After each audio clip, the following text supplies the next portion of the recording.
সকলে আমাকে জিজ্ঞেস করেন যে কৃষ্ণ, তুমি সবসময় হাসি মুখে কি করে থাকো, এত প্রসন্ন কি করে থাকো তুমি? এই সমগ্র সংসারে চতুর্দিকে সমস্যা রয়েছে, দুঃখ রয়েছে, তাও হাসি মুখে কি করে থাকো? সত্যি কথাই বটে, এই সংসারে চারিদিকেই দুঃখ রয়েছে, প্রত্যেকের জীবনে সমস্যা রয়েছে। কৃষ্ণের জীবনে একটু বেশি সমস্যা রয়েছে, তাও আমি হাসতে থাকি। কেন? কারণ হলো প্রেম। আমার সমস্ত মনোযোগ কেন্দ্রীভূত থাকে সেই প্রেমের প্রতি যা আমি পেয়ে থাকি। যেমন রাধার প্রেম, দ্বারকার প্রেম, দাদার প্রেম, স্ত্রীর প্রেম, পুত্রের প্রেম, মাতা পিতার প্রেম আদি ইত্যাদি। আমার মনোযোগ এই প্রেমের প্রতি কেন্দ্রীভূত থাকে। আর যখনই আমি এই প্রেমের কথা স্মরণ করি, মুখে দুশ্চিন্তা অথবা দুঃখের আবেগ দেখা অসম্ভব ব্যাপার। শুধু এটাই হলো রহস্য কৃষ্ণের হাসি মুখে থাকার, তার হাসির রহস্য। আপনিও জীবনে এটাই করুন। আপনি জীবনে যে ভালোবাসা পেয়েছেন তার প্রতি মনোনিবেশ করুন। ধন্যবাদ জানান সেই প্রেমকে, ধন্যবাদ জানান সেই সকল ছোট ছোট বস্তুকে যা আপনি জীবনে পেয়েছেন। আমি নিশ্চিত রূপে বলতে পারি যে আপনার সমস্ত জীবন বদলে যাবে।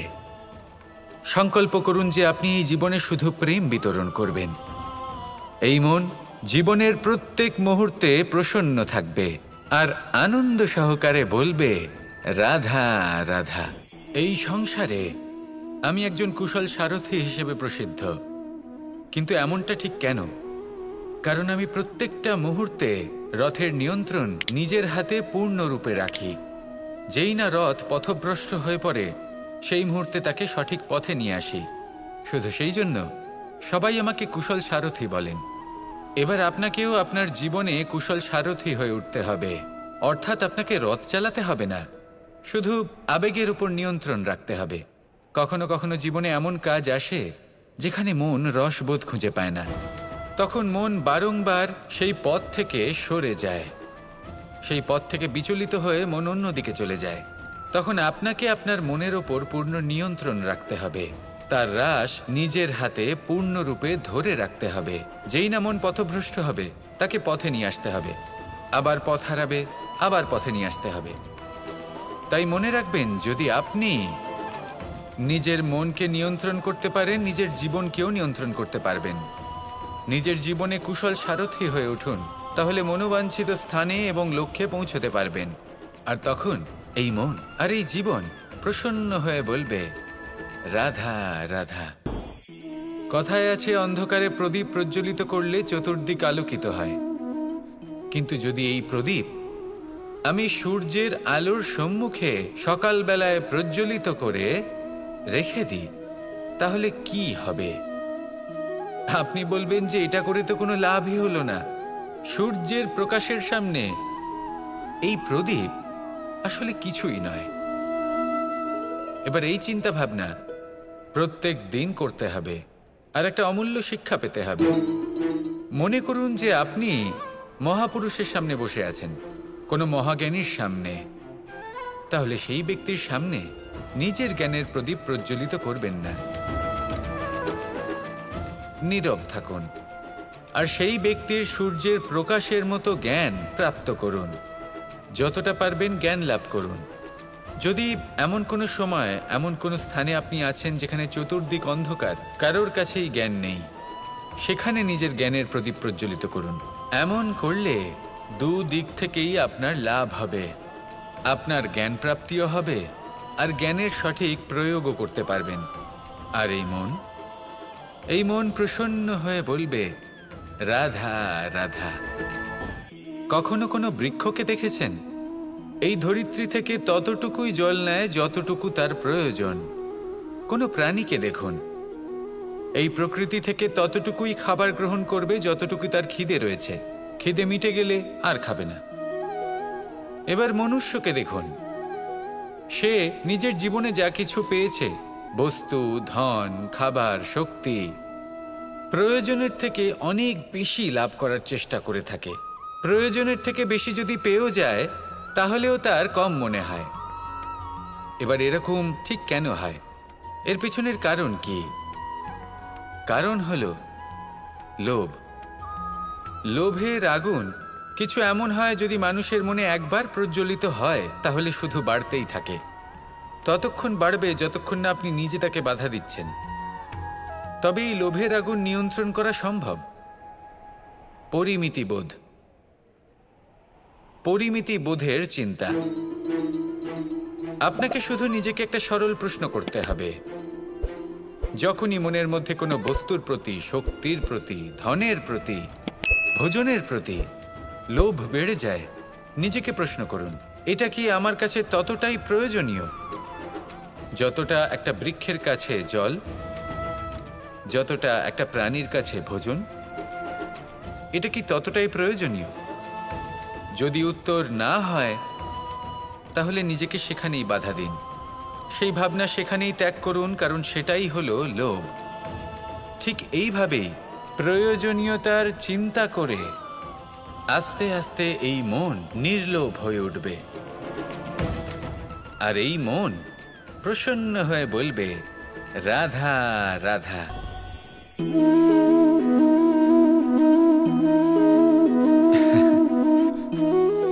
ঘুমের মধ্যে আমরা বিভিন্ন ধরনের স্বপ্ন দেখি, কিছু সুখের, কিছু দুঃখের, কিছু অত্যন্ত ভয়ানক। কিন্তু সত্যি কথা বলতে এর উপর আমাদের কোনো নিয়ন্ত্রণ নেই।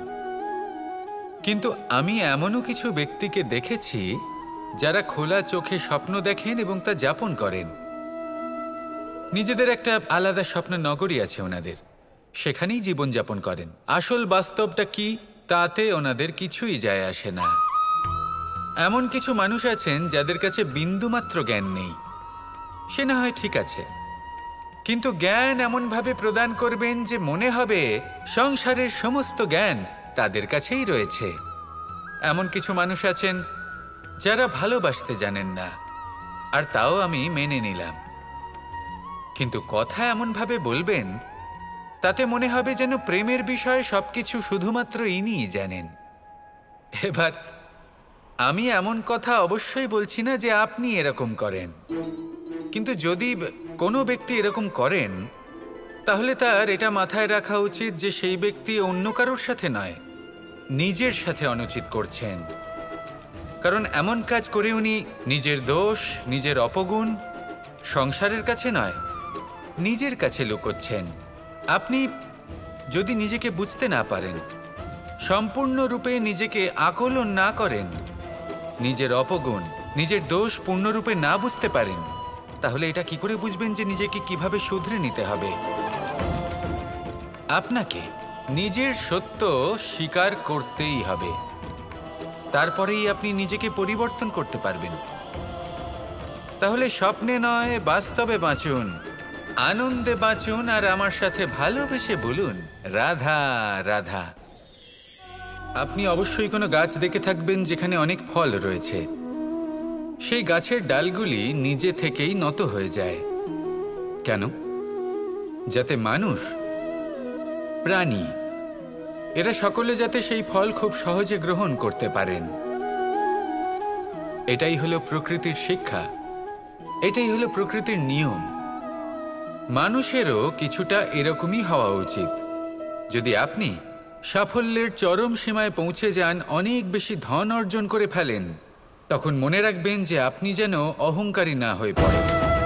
বিনম্র থাকতে হবে, সেই ধনকে ব্যবহার করতে হবে উচিত কাজের জন্য। সেই ধনের দ্বারা সমাজের মঙ্গল করা উচিত, সকল মানুষকে সাহায্য করা উচিত যাদের ধনের অভাব আছে। যদি ধনী হওয়া সত্ত্বেও আপনি ধনের সদ্ব্যবহার এই সমাজের মঙ্গলের জন্য, তার ভালোর জন্য না করেন, যদি আপনি ধন দান না করেন, তাহলে এই ধন অহংকার রূপী বিষে পরিণত হয়ে আপনাকেই নাশ করবে। তাই ফলে ভরা গাছের মতো নত হয়ে থাকুন, বিনম্র হয়ে থাকুন, দান করুন, আর আমার সাথে ভালোবেসে বলুন, রাধা রাধা। মানুষের জীবন দেখলে এতে সংকটও আসবে, বিপদও আসবে, অনেক সমস্যাও আসবে। কখনো কখনো এমন সময় আসবে যখন আমাদের আপনজনের থেকে সাহায্য চাইতে হয়। আমরা সাহায্য চাই আর তারা সাহায্য করেও দেন, আমাদের সংকট থেকে মুক্তও করে দেন। কিন্তু যখন এই সময় বদলে যায়, যখন সুখের সময় আমাদের জীবনে আসে তখন আমাদের মনে একটা অহংবোধ জেগে ওঠে।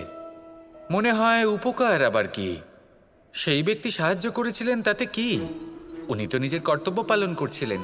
সেই ব্যক্তি আমাদের ধন দিয়েছিলেন যখন প্রয়োজন ছিল, তো আমরা সেই ধন তো ফিরিয়ে দিয়েছি, উপকার কিসের? এই ভাবনা অনুচিত। যদি কোনো ব্যক্তি আপনাকে সাহায্য করে থাকে যখন কেউ করেনি, যখন আপনার সবথেকে বেশি প্রয়োজন ছিল, সেই সাহায্য অমূল্য আর সেটা উপকারী বটে। যদি কেউ উপকার করেন তাহলে বিনম্র চিত্তে ভালোবেসে আজীবন তার উপকারের প্রতি কৃতজ্ঞ থাকুন। কারণ সত্যি কথা বলতে এই সংসারে উপকার করার মতো ব্যক্তি খুব কম রয়েছেন, আর উপকারীর কথা মনে রাখেন এমন কৃতজ্ঞ ব্যক্তি আরও কম। সেই জন্য জীবনে কৃতজ্ঞ থাকুন আর আমার সাথে ভালোবেসে বলুন রাধা রাধা। এবার ধরুন আমাকে দ্বারকা থেকে হস্তিনাপুর যেতে হবে, আর পথে আমি প্রত্যেকটা এমন স্থানে দাঁড়াচ্ছি যেখানে আমার মন আপ্লুত করার মতো কোনো দৃশ্য দেখতে পাচ্ছি, বা কোনো ব্যক্তিকে দেখতে পাচ্ছি, বা কোনো প্রসঙ্গ দেখতে পাচ্ছি, বা কোনো নাটক দেখতে পাচ্ছি। তাহলে কি আমি কখনো হস্তিনাপুরে উচিত সময়ে পৌঁছতে পারবো? কখনোই নয়। মানুষকেও ঠিক এই কথাটাই মাথায় রাখতে হবে। মানুষ মনের মধ্যে একটা লক্ষ্য স্থির করেন, সেই পথে অগ্রসর হয়ে পড়েন। এবার সেই পথে এগোতে এগোতে অনেক মানুষজন, অনেক ঘটনা, অনেক সমস্যা চলে আসে, যার ফলে তার মন বিচলিত হয়ে পড়ে। যদি মন বিচলিত হয়ে যায় তাহলে লক্ষ্যের প্রতি কিভাবে একাগ্রচিত্ত হবেন? সেই জন্য অত্যন্ত আবশ্যক যে আপনি সময়ের সদ্ব্যবহার করুন সেই পথে চলার জন্য। সেই পথে সামনে এগোতে থাকুন, চোখ থাকবে শুধু লক্ষ্যের দিকে। যখনই আপনি বুঝবেন যে আপনি লক্ষ্যভ্রষ্ট হচ্ছেন, আবার সেই পথে নিজেকে টেনে আনুন। ঠিক এইভাবেই এগোতে থাকুন, সাফল্যের শিখরে গিয়ে পৌঁছন, আর সেখানে গিয়ে আনন্দের সাথে উচ্চ স্বরে বলুন রাধা রাধা। সেই কখন থেকে এই পুস্তকটিকে দেখছি, কিন্তু এর থেকে আমি কোনো জ্ঞান লাভ করতেই পারছি না। এবার আপনি বলবেন যে আজ কেমন বিচিত্র কথা বলছি আমি। যদি এই পুস্তক থেকে আমাকে জ্ঞান লাভ করতে হয় তাহলে শুধুই তাকিয়ে থাকলে হবে না, আমাকে এই পুস্তককে খুলতে হবে, পড়তে হবে, তাকে বুঝতে হবে, তবেই তো জ্ঞান প্রাপ্তি হবে। বড়ই সহজ একটা ব্যাপার, কিন্তু একে যাপন করা অত্যন্ত কঠিন, তাই না? আপনি নিজেকেই দেখে নিন। আপনার কাছে অনেক জ্ঞান রয়েছে। সহজ থেকে সহজতর জ্ঞানের কথা যদি বলি, আপনি এটুকু তো জানেন যে সত্যি কথা বলা ভালো কাজ, দান করা হলো পুণ্যের কাজ। আপনি জানেন যে পরিশ্রম করলে সাফল্য আসবে। এই জ্ঞান তো আমাদের কাছে রয়েছে, এমন অনেক জ্ঞান আমাদের কাছে রয়েছে, কিন্তু আলস্যের কারণে, অবহেলা করে আমরা শুধু এই জ্ঞান প্রয়োগ করতে পারি না, এই জ্ঞান যাপন করতে পারি না, একে আচরণে প্রয়োগ করতে পারি না। সেই জন্য দুঃখী হয়ে যাই। তাই আপনার কাছে যা যা জ্ঞান আছে, যা যা জ্ঞান আপনি লাভ করেছেন, সেই জ্ঞান যাপন করা শুরু করুন, জীবনে প্রয়োগ করতে শুরু করুন। এই মন প্রত্যেকটি মুহূর্তে প্রসন্ন থাকবে, আর লক্ষ্যপ্রাপ্ত করে এই মন বলবে রাধা রাধা। আমি রাধাকে ভালোবাসি, আর এই কথাটা সমগ্র সংসার জানে।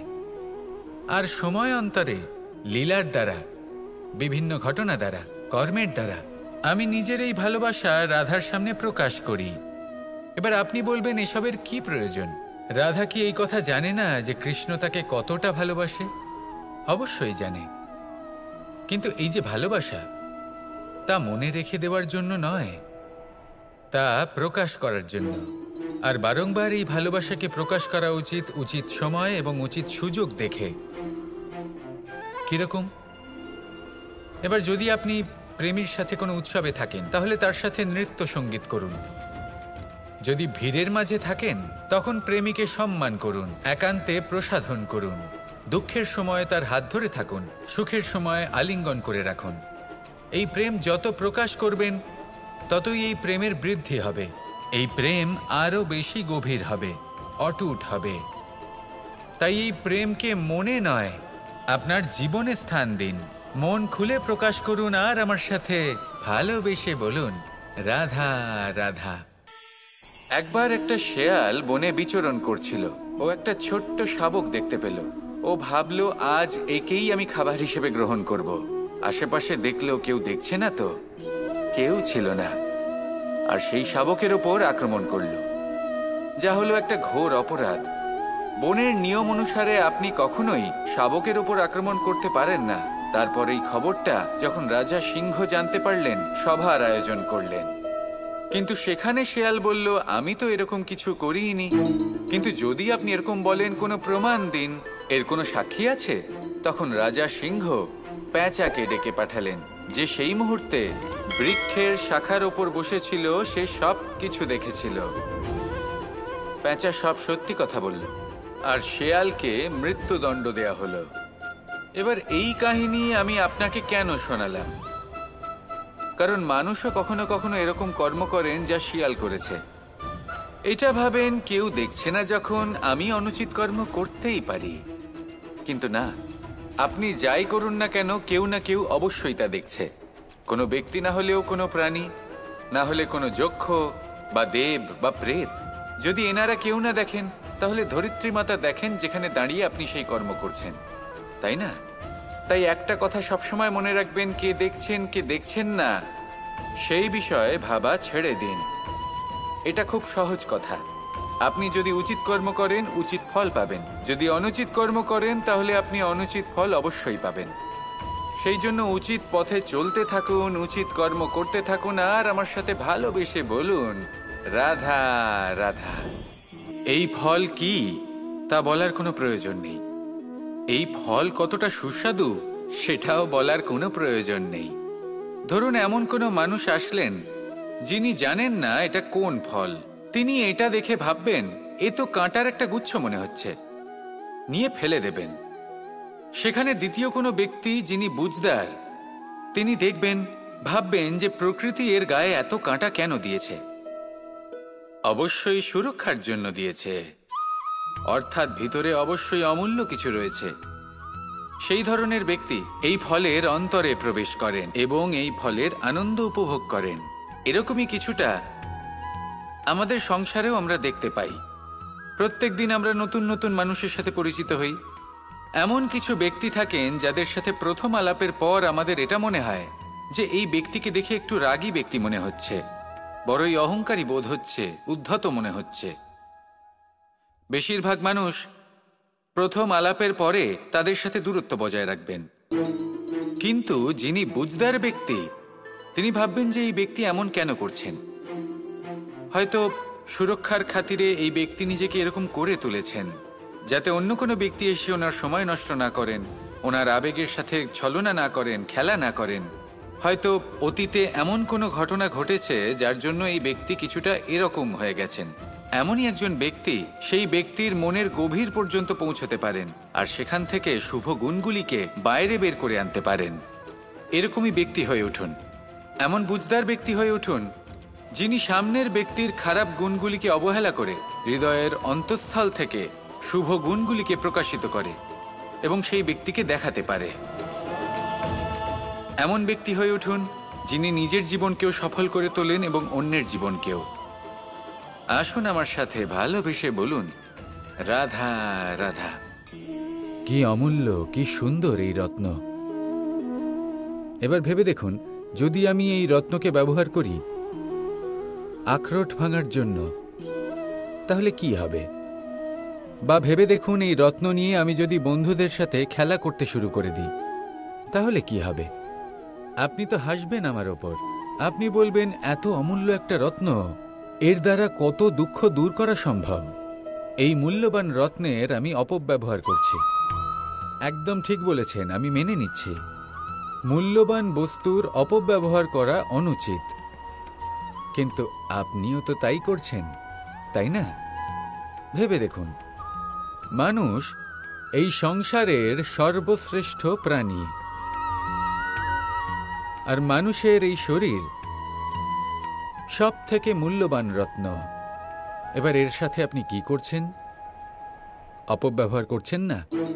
নিজের স্বাস্থ্যের যত্ন নিচ্ছেন না, আপনি অনুচিত পথে চলছেন শুধুমাত্র ধন অর্জন করার জন্য, পাপ কাজ করছেন, কি না করছেন, এটা অপব্যবহার নয়? ভেবে দেখুন আমরা এই মানব শরীরের সাথে কি করতে পারি। যদি এর আমরা সদ্ব্যবহার করি তাহলে অনন্ত পুণ্য অর্জন করতে পারি, যার দ্বারা শুধুই নিজেকে নয় বরং আমাদের আশেপাশের সকলকে সন্তোষ প্রদান করতে পারি। তাই সংকল্প নিন এটাই যে মানব শরীরের আমি সদ্ব্যবহার করব, পুণ্যের পথে চলব, সকলের মঙ্গলের জন্য, সকলের প্রসন্নতার জন্য। এই কর্ম করুন, এই পথে চলতে থাকুন। এই মন সন্তোষ বোধের সাথে বলবে, রাধা রাধা। আমি এইভাবে প্রত্যেক দিন নিজের সাথে কিছুটা সময় অতিবাহিত করি, সুচিন্তা করি, কারণ আমি এটা মনে করি যে আমার প্রতিদ্বন্দ্বী অন্য কেউ নয় বরং আমি নিজেই। আর আমি চেষ্টা করি যে আমি যেন নিজেকে নিজের থেকে বেশি শ্রেষ্ঠ করে তুলতে পারি। তাই প্রতিদিন আমি আকলন করি নিজের কর্মের, যে কাল আমি কি উচিত করেছি, কি অনুচিত করেছি, যে ভুল আমি করেছি তা আজকে কি করে শুধরে নিতে পারি। যে শ্রেষ্ঠ কর্ম আমি কাল করেছি, আজও সেই শ্রেষ্ঠ কর্ম আমাকে করতে হবে। শুধু এই প্রক্রিয়াতেই আমি নিজেকে শ্রেষ্ঠ ব্যক্তি, শ্রেষ্ঠ রাজা, একজন শ্রেষ্ঠ পিতা, পুত্র করে তুলি। এইভাবেই আমি একজন শ্রেষ্ঠ মানুষ হয়ে উঠি। আপনিও এই কথা মনে রাখবেন যে আপনার প্রতিস্পর্ধা অন্য কারোর সাথে নয় বরং নিজের সাথে। তাই নিজের কর্মের আকলন করুন, নিজের মধ্যে যে দোষ আছে তা ত্যাগ করুন, নিজেকে শুধরে ফেলুন। এই মন সবসময় সুপ্রসন্ন থাকবে এবং লক্ষ্য প্রাপ্ত করে বলবে, রাধা রাধা। মানুষ যখনই একে অপরের সামনে নিজেদের হৃদয়ের ভাবনা প্রকাশ করে তখন এক অত্যন্ত প্রভাবশালী মাধ্যম তারা ব্যবহার করে, যাকে ভাষা বলা হয়। এবার আমি দেখেছি যে একজন মানুষ অনেকগুলো ভাষাতেই নিপুণ। আমি এটাও দেখেছি যে মানুষ অনেকগুলো ভাষায় কথা বলে, কখনো কখনো অনেক ভাষা মিলিত করে তার প্রয়োগ করে, উচিত প্রকারে তাকে ব্যবহার করে না, না সেটাকে সম্মান করে আর না ভাষাকে শুদ্ধ রাখে। আর এটা হলো অনুচিত। যদি ভাষাকে শুদ্ধ রাখেন তাহলে ভাষা আপনার চরিত্রকে শুদ্ধ রাখবে, তা আপনার একাগ্রতা বাড়িয়ে তুলবে। এই প্রত্যেক ধ্বনিকে অনুভব করে যদি আপনি শব্দের উচ্চারণ করেন, ভাষাকে প্রয়োগ করেন, তাহলে আপনিও আনন্দ পাবেন আর যিনি শুনছেন সেই ব্যক্তির কানেও মধুর শব্দ বাজবে। তাই মনে রাখবেন, যে ব্যক্তি ভাষার পবিত্রতাকে সম্মান করে তাকে সংসারও সম্মান করে। ভাষাকে শুদ্ধ এবং পবিত্র রাখুন, তাহলে ভাষা আপনার চরিত্রকেও শুদ্ধ এবং পবিত্র রাখবে। আর এই মন সুপ্রসন্ন হয়ে বলবে, রাধা রাধা।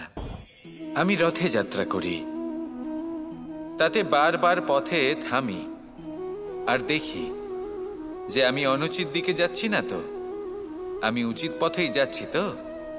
কারণটা কি? কারণ হলো যাতে আমি পথভ্রষ্ট না হয়ে যাই। জীবনযাত্রাতেও এটাই প্রয়োজন। জীবনযাত্রায় ভোগবিলাসের পথে হারিয়ে যাওয়া খুব সহজ। বারবার থেমে আপনাকে দেখতে হবে, নিজেকে কিছু প্রশ্ন করতে হবে। আমি কি আজ সেই কর্মই করছি যেটা আমি করতে চেয়েছিলাম? আমি কি আজ সেই জীবন যাপন করছি যেমন আমি যাপন করতে চেয়েছিলাম? যদি এই প্রশ্নগুলোর উত্তর হ্যাঁ হয় তাহলে এগোতে থাকুন, নয়তো থেমে যান এবং বিচরণ করুন। মনে রাখবেন, এই সংসার অত্যন্ত জটিল আর এতে হারিয়ে যাওয়া অত্যন্ত সরল। সেই জন্য নিজে থেকে বারবার থামা এবং জীবন চিন্তন করা অত্যন্ত আবশ্যক। তাহলে সেটাই করুন আর আমার সাথে ভালোবেসে বলুন, রাধা রাধা। এগুলো হলো নিম পাতা। যদি এগুলো চেখে দেখেন তাহলে মুখ বিকৃত হবে। এগুলো কি তেঁতো খেতে, হে নারায়ণ! এর থেকে বেশি তিক্ত সংসারে আর কিছুই হতে পারে না। হয়তো আপনি এগুলো ফেলেও দেবেন, কিন্তু যদি এই স্বাদের ঊর্ধ্বে উঠে এই নিমের বিষয়ে আপনারা জানতে চেষ্টা করেন, তাহলে আপনি জানতে পারবেন যে এই নিম কতটা বেশি গুরুত্বপূর্ণ, কত গুরুত্বপূর্ণ ওষুধ, আর আমাদের শরীরের জন্য কতটা বেশি লাভজনক। এই নিম এর মধ্যে অনেক রোগের উপশম নিহিত রয়েছে। এবার জীবনে আমরা বিভিন্ন মানুষের সাথে পরিচিত হই, নেত্র দ্বারা তাদের দেখি, কিন্তু তাদের আমরা খুব একটা পছন্দ করি না। সেক্ষেত্রে আমাদের কি করা উচিত? অন্তর মন দিয়ে তাদের দেখা উচিত। ওনাদের রূপ রং নয়, ওনাদের ব্যবহার, ওনাদের গুণাবলী দেখা উচিত। কারণ হতে পারে ঠিক যেমন নিম পাতা বাস্তবে খুব তেঁতো কিন্তু আমাদের শরীরের পক্ষে লাভজনক, সেইভাবেই এইসব মানুষ যাদের দেখলে আমাদের ভালো লাগে না, যাদের রূপ রং আমাদের পছন্দ হয় না, হয়তো সেই মানুষগুলোই আমাদের জীবনকে পূর্ণরূপে পাল্টে দিতে পারেন। হতে পারে তাদের মধ্যে এমন ক্ষমতা রয়েছে, আমাদের সুখ, শান্তি, প্রেরণা প্রদান করতে পারেন, আমাদের দুঃখ হরণ করতে পারেন, আমাদের পথ দেখাতে পারেন। সেই জন্য যখনই কোনো ব্যক্তিকে দেখবেন, চর্মচক্ষু নয় অন্তর্মন দিয়ে দেখবেন, রূপ রং নয় গুণাবলী দেখবেন, মানুষকে আরো ভালোভাবে বুঝতে পারবেন, আর এই মন প্রসন্ন হয়ে বলবে রাধা রাধা। এই সংসারে সবাই বলেন আমি অর্জুনের মতো হয়ে উঠতে চাই। সবাই চায় যে তারাও যেন অর্জুনের মতো গান্ডীব লাভ করে। তারাও চায় যে তাদেরকেও মহাদেব এসে পশুপতি অস্ত্র দান করবেন। তারাও এটাই চায় মহাভারতের মতো মহাসংগ্রামে বিজয়ী হতে। কিন্তু সবাই ভুলে যান যে অর্জুন যা হতে পেরেছিলেন সবকিছুই অর্জন করেছিলেন। যদি আপনিও অর্জুনের মতো গান্ডীব লাভ করতে চান, তবে আপনাকেও তার মতোই শ্রেষ্ঠ কাঠ নির্বাচন করতে হবে। সেই কর্ম আপনাকেই করতে হবে। তার প্রত্যঞ্চা যাতে তীব্র হয় তার জন্য আপনাকে সর্বশ্রেষ্ঠ দড়ি খুঁজে বের করতে হবে। আপনার বাণ যাতে ঘাতক হয় সেই জন্য আপনাকে নতুন নতুন ধাতু খুঁজে বের করতে হবে। সেই শিক্ষা আপনাকে লাভ করতে হবে, তবেই আপনার ইচ্ছে পূর্ণ হবে। অর্জুন হওয়া বড়ই সরল, যদি আপনি কিভাবে অর্জন করতে হয় তা জানেন। শুধুমাত্র স্বপ্ন দেখেন যারা, তারা কখনোই অর্জন করতে পারবেন না।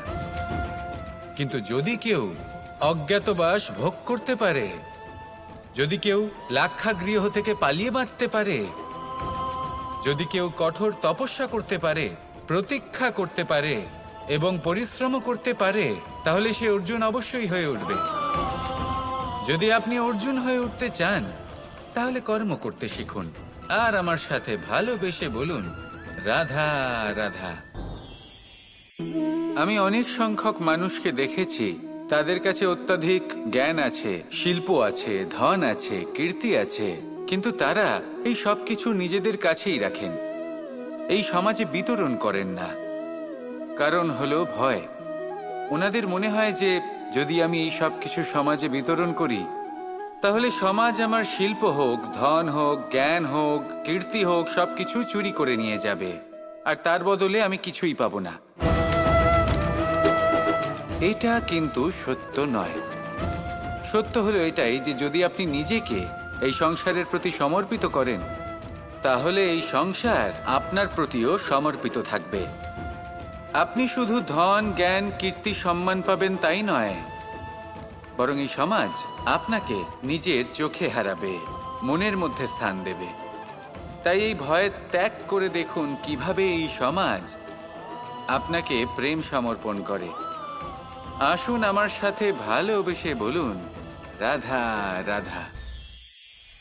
আমাদের হাতটা দেখুন, এই হাতে 5টা আঙুল আছে যা ভিন্ন ভিন্ন ধরনের, একরকম কেন নয়? কারণ হলো প্রত্যেকের নিজের নিজের গুরুত্ব আছে, নিজের নিজের মাহাত্ম্য আছে। এরা ভিন্ন, তাই একত্রিত হয়ে মুষ্টিবদ্ধ করা সম্ভব, যার দ্বারা আমরা আত্মরক্ষাও করতে পারি আবার আক্রমণও করতে পারি। যদি 5টি আঙুল সমান হতো তাহলে মুষ্টিবদ্ধ হতে পারত না, নিজেদের মধ্যে বিভ্রান্তির সৃষ্টি করত। এবার এরকমই কিছু আমাদের সংসারেও হয়। আমাদের দেশ যেখানে একটি ভূমির ওপর ভিন্ন ভিন্ন ধর্মের মানুষ বাস করেন, ভিন্ন ভিন্ন জাতি, ভিন্ন ধর্ম, ভিন্ন ভাষা, কিন্তু যদি আমরা এটা ভাবি যে কিভাবে এই দেশকে কল্যাণের পথে নিয়ে যাওয়া যায়, কিভাবে এর বিকাশ করা সম্ভব, তাহলে আমাদের একত্রিত হওয়া শিখতে হবে। যেইভাবে 5টা আঙুল একত্রিত হয়, মুষ্টিবদ্ধ হয়, সেইভাবেই আপনার যে ভাষাই হোক, যে ধর্মই হোক, যে জাতি হোক না কেন, ঠিক আছে, আবশ্যক হলো আপনার নিজের কর্মভূমির সাথে, আপনার ধরিত্রীর সাথে যুক্ত থাকা, সাথে থাকা। তবেই দেশের উন্নয়ন সম্ভব, তবেই এই দেশ স্বতন্ত্র থাকবে, সফল হবে, আর এই মন প্রসন্ন হয়ে বলবে রাধা রাধা।